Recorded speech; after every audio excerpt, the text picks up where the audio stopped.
বৌমা শাশুড়ির এই ঝগড়ার প্রধান কারণ হচ্ছে জেনারেশন গ্যাপ, ঠিক কিনা? শাশুড়ি এক জেনারেশনের আর বৌমা আরেক জেনারেশনের। শাশুড়ি ভাবে একরকম, বৌমা ভাবে আরেক রকম। শাশুড়ি চায় বউর উপর খবরদারি করতে, বউ চায় শাশুড়ির উপর খবরদারি করতে। এই ডমিনেটিং এর কারণে কিলাকিলি আছে না নাই? আহা, এটা ঠিক না। আমার শাশুড়ি মায়েরা যারা আছেন, প্রথমে শাশুড়ি দিয়ে শুরু করি। আমার মাইকের আওয়াজ যে ঘরগুলোতে যায়, আমার শাশুড়ি মাদেরকে বলবো, বউদের উপর অত্যাচার করবেন না। ছেলেরে প্রশ্ন করে, তোর কাছে তোর বউ বড় না আমি বড়? আছে না নাই? এটা একটা প্রশ্ন হইল। তোর বউ বড় না আমি বড়? দুইজনেই বড়। তো এক ছেলে সুন্দর উত্তর দিছে, আমার কাছে ভালো লাগছে উত্তরটা শুনে। এক মা প্রশ্ন করছে, তোরে এতদিন আমি লালন পালন করে বড় করলাম, জীবন যৌবন তোর জন্য শেষ করলাম, আজকে বউ পাইয়া বউ তোর আপন হয়ে গেল? এবার ছেলে উত্তর দিছে, মা, আমার মুখ থেকে মা ডাক শোনার জন্য তুমি কি কষ্টটাই না করছো জীবনে। 10 মাস আমারে পেটে ধারণ করলা, খাইতে পারো নাই, বমি করছো, খালি ওষুধ খাইছো, তোমার পেট কেটে আমারে বের করা হয়েছে, 2 বছর আমারে দুধ খাওয়াইছো, পেশাব পায়খানা পরিষ্কার করেছো, বয়স যখন 3-4 তখন তোমার আমি মা ডাকছি। এই মা ডাকটা শোনার জন্য তুমি এত কষ্ট করছো, আর আরেকবারের মাইয়া এই ঘরে আইসাই তোমার মা ডাকা শুরু করছে। যেই মেয়েটা তোমারে মা ডাকে সে আমার আপন হবে না কেন মা?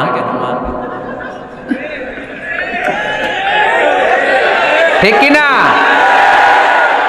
এই মা ডাক শোনার জন্য তুমি এত কষ্ট করলা, আমার লালন পালন করলা, 10 মাস পেটে ধরলা, পেশাব পায়খানা পরিষ্কার করলা, এরপরে মা ডাক শুনতে পারছে। আর আরেকবারের মেয়ে জানা নাই চিনা নাই এসেই তোমার ডাকা শুরু করছে মা। তো যে আমার মারে মা ডাকে তার স্থান তো আমার কলিজায়, ঠিক কিনা? শাশুড়ি আম্মারা যারা আছেন, প্লিজ বৌমাদেরকে কষ্ট দিয়েন না।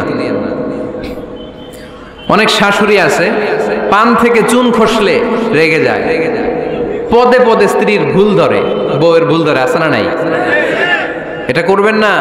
সে তো নতুন, আপনার অনেক এক্সপিরিয়েন্স হতে তার সময় লাগবে। তাকে সময় দিন, তাকে ভালোবাসুন, ঠিক কিনা? না বুঝে সামান্যতে বৌমারে বদদোয়া দেয়, এরকম আছে না নাই? কিন্তু বুঝতে চায় না, বৌমারে যদি বদদোয়া দেয় তাহলে তার নিজ ছেলের পরিবারের ক্ষতি, পেটে ধরা যে ছেলে, ছেলের পরিবারের কিন্তু ক্ষতি, তার আপন নাতি নাতনিদেরই ক্ষতি। আওয়াজ করে বলেন ঠিক কিনা? বৌমাকে বদদোয়া দিয়েন না। বৌমাকে নিজের মেয়ের মতো দেখবেন। সমাধান আমি দিচ্ছি, কেমন দেখতে হবে? নিজের মেয়ের মতো। নিজের মেয়ে সকালে ঘুম থেকে ওঠে 11টা, ওইটা সমস্যা নাই। বৌমা কেন উঠলো না, ওইখানেই ঝামেলা, আছে না নাই? মেহেরবানি করে আপনার বৌমাকে আপনার নিজের মেয়ের মতো দেখেন। নিজের মেয়েরে যেমনি আদর করেন তাকেও অমনি আদর করেন। আপনার বৌমারে যদি আপনি কষ্ট দেন, মনে রাখবেন আপনার নিজের মেয়েটাও আরেকবারের বউ হয়ে কয়েকদিন পরে যাবে। আপনি যা যা করবেন আপনার মেয়েকেও তারা ওই রকম কষ্ট দিয়ে বাড়িতে ফিরিয়ে দিবে। চিল্লায় বলেন ঠিক কিনা? খবরদার, টিট ফর ট্যাট। ইটটি মারলে পাটকেলটি খেতে হয়। এজন্য শাশুড়ি আম্মা জানারা যারা আছেন, বৌমার সাথে খারাপ আচরণ করবেন না মেহেরবানি করে। তাকে আপনি কষ্ট দিলে আপনার নিজের মেয়েটাও আরেক বাড়ির বৌমা হবে, সেও ওই বাড়িতে এই কষ্টগুলো ভোগ করবে। এগুলো যখন আপনি শুনবেন তখন আপনার চোখ দিয়ে পানি পড়বে কি পড়বে না? পড়বে। এবার আসেন বৌমার কথা বলি। বৌমা যারা আছেন মেহেরবানি করে, বৌমা যারা আছেন মেহেরবানি করে আপনার শাশুড়ি আম্মাকে নিজের মায়ের জায়গায় রাখবেন। আপনার বাড়ি ছেড়ে নতুন বাড়িতে আসছেন, তো এটাই তো আপনার বাড়ি। আপনার মা রেখে দিয়ে নতুন মা পাইছেন, এটাই তো আপনার মা। তো ওনাকে মায়ের জায়গায় বসাতে আপনার সমস্যাটা কোথায়? বৌমারা খেয়াল রাখবেন, আপনি আপনার শাশুড়ির সাথে যে আচরণটা করতেছেন, আপনার শেষ বয়সে আপনার ছেলের বিয়ে দেওয়ার পরে যে বৌমাটা আসবে ওই আচরণই আপনাকে ফিরিয়ে দিবে। The nature has its own return. প্রকৃতির একটা মাইর আছে, এটা শেষ মাইর, এটা শেষ খেলা। প্রকৃতির খেলা বড় খেলা।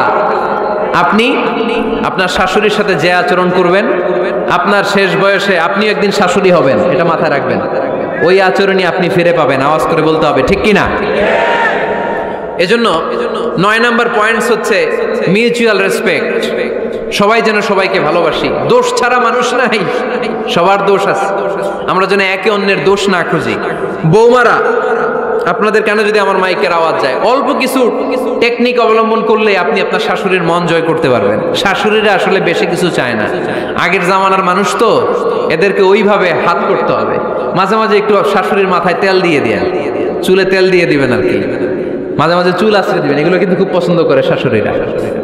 ওনার প্রেশারটা একটু মেপে দিবেন, ডায়াবেটিক্সের ওষুধটা খাইলো কিনা সময় মতো খোঁজ নিবেন, কি পছন্দ করে খেতে একটু রান্না করে দিবেন। যেই বক্তার ওয়াজ শুনতে পছন্দ করে ওই বক্তার ওয়াজগুলো ডাউনলোড করে শাশুড়ি আম্মাকে দিবেন, ইসলামী বই দিবেন। দেখবেন বয়স্ক নারীরা মাহফিল যেতে খুব পছন্দ করে, ওয়াজ শুনতে খুব পছন্দ করে, নবীদের কাহিনীগুলো শুনতে পছন্দ করে। বসায় বসে একটু কাহিনীগুলো শোনাবেন। বাইরে বেরোলে জিজ্ঞেস করেন, আম্মা আপনার কিছু লাগবে কিনা। আর একটা টিপস আছে, চুল যখন আশ্রাবেন আর শাশুড়ির মাথায় যখন তেল দিয়ে দিবেন, তখন অতীতের কথা জিজ্ঞেস করেন, দেখবেন অতীতের স্মৃতিতে হারিয়ে গিয়েছে আপনার শাশুড়ি। কি জিজ্ঞেস করবেন জানেন? জিজ্ঞেস করবেন, আম্মা জান, মুক্তিযুদ্ধের সময় আপনার বয়স কত ছিল? ওই সময় মুক্তিযুদ্ধের সময় আপনাদের এলাকায় কি কি হয়েছিল মা? আরেকটা প্রশ্ন করবেন, মা বিয়ের সময় আপনি কেমন ছিলেন? ওই দিন দেখবেন বুড়ি আর বুড়ি নাই, জুয়ান হয়ে গেছে। ওই দিন বলবে, মা আমি অনেক সুন্দরী ছিলাম, আমার মাথায় অনেক চুল ছিল, আজকে নাই। আমগো গ্রামে আমার চাইতে সুন্দরী মাইয়া ছিল না। অতীতের স্মৃতিতে, স্মৃতি হাতরাতে হাতরাতে তিনি হারিয়ে যাবেন। জিজ্ঞেস করবেন যে, মা শীতকালে আপনাদের দেশে কি পিঠা বানাতেন আপনি যখন ছোট ছিলেন, আপনার বাপ চাচারা কি করতো? এগুলো জিজ্ঞেস করলে উনি স্মৃতির পাতা হাতরাতে হাতরাতে চোখ দিয়ে দাঁড় দাঁড় করে ওনার পানি ঝরতে শুরু করবে। আপনার জায়গায়, ওনার হৃদয়ের মণিকোঠায় এমন জায়গায় পৌঁছবে, আপনার ছাড়া উনি কিছুই বুঝবে না। বৌমারা, এই অল্প কিছু টিপস অবলম্বন করে আপনারা আপনাদের শাশুড়ির মনকে জয় করতে পারেন। শাশুড়ি বৌমার দ্বন্দ্ব আমরা চাই না, আমরা চাই শাশুড়ি বৌমাকে নিজের মেয়ের মতো জানুক, আর বৌমা শাশুড়িকে আপন মায়ের মতো ভালোবাসুক, ঠিক কিনা? এই মিউচুয়াল রেসপেক্টই পারে শাশুড়ি বৌমার দ্বন্দ্বকে দূর করতে, আর ঘরটারে শান্তি টুকরা বানাতে। আওয়াজ করে বলেন ঠিক কিনা? কয়টা গেল? আর আছে কয়টা? দোয়া করবেন একে অপরের জন্য। দোয়া, সাইয়েদনা ইব্রাহিম ফ্যামিলির জন্য দোয়া করতেন, রব্বি জাআলনি মুকিমাস সালাতি ওয়া মিন যুররিয়াতি রব্বানা ওয়া তাকাব্বাল দুআ। ও আল্লাহ, আপনি আমার নামাজ কায়েমকারী বানান, আমার কলিজার টুকরা সন্তান ইসমাইলকেও নামাজ কায়েমকারী বানান, আমার দোয়াটা আপনার দরবারে আপনি কবুল করে নেন। সুবহানাল্লাহ পড়েন। রব্বানা ইন্নী আসকানতু মিন যুররিয়াতি বিওয়াদিন গায়রি যী যারইন ইনদা বাইতিকাল মুহাররাম। ও আল্লাহ, আমার সন্তান সন্ততি, আমার ফ্যামিলিকে ধুধু মরুপ্রান্তর এই উপত্যকার মধ্যে তোমার কাবা ঘরের সামনে রেখে গেলাম, তাদেরকে তুমি নামাজ কায়েমকারী বানিয়ে দিও। গোটা বিশ্বের সব মানুষের অন্তর আমার ফ্যামিলির দিকে আল্লাহ তুমি ঝুঁকিয়ে দিও। ওয়ারযুকহুম মিনাস সামারাত, ফলমূল দিয়ে আল্লাহ তুমি তাদেরকে রিজিকের ব্যবস্থা করে দিও। তার মানে সব নবীরা তাদের পরিবারের সদস্যদের জন্য দোয়া করতেন কি করতেন না? আবার কোরআন আমাদেরকে শিখালো, রব্বানা হাব লানা মিন আজওয়াজিনা ওয়া মিন যুররিয়াতিনা কুররাতা আ'য়ুন ওয়াজআলনা লিল মুত্তাকিনা ইমামা। ও আল্লাহ, এমন নেককার সন্তান, এমন নেককার স্ত্রী আপনি আমাকে দান করেন যাদের দিকে তাকালে আমার চোখ দুইটা ঠান্ডা হয়ে যায়। চক্ষু শীতলকারী স্ত্রী দেন। বিয়ে যাদের হয় নাই, ইয়াং ছেলেরা এই দোয়াটা করবা। বিয়ের জন্য দোয়ার দরকার আছে না নাই? প্রতিদিন এই দোয়া করবা, আল্লাহ এমন স্ত্রী দেন, এমন জীবন সঙ্গিনী আপনি আমাকে দেন, এমন লাইফ পার্টনার দেন যার দিকে তাকালে আমার চোখ জুড়িয়ে যায়। এমন সন্তান আল্লাহ আপনি আমার ফ্যামিলিতে দেন যাদের দিকে তাকালে আমার চোখ দুইটা ঠান্ডা হয়ে যায়। নেককার সন্তান, নেককার স্ত্রী আল্লাহর কাছে দোয়া করে চেয়ে নিতে হয়। তাহলে ফ্যামিলি মেম্বার একে অপরের জন্য দোয়ার দরকার আছে না নাই? বাবা দোয়া করবে ছেলের জন্য, ছেলে করবে বাবার জন্য, মা দোয়া করবে মেয়ের জন্য, মেয়ে করবে মায়ের জন্য, ভাই করবে বোনের জন্য, বোন করবে ভাইয়ের জন্য। দোয়ার দরকার আছে না নাই? দোয়া করবেন সবাই সবার জন্য। এই যে কোরআনের বঙ্গানুবাদ পাওয়া যায় না এখন, কথা বলেন, স্মার্টফোন আছে কার কার দেখি?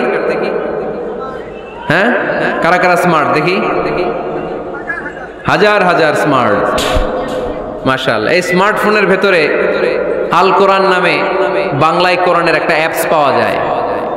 কথা বলেন, পাওয়া যায় কি যায় না?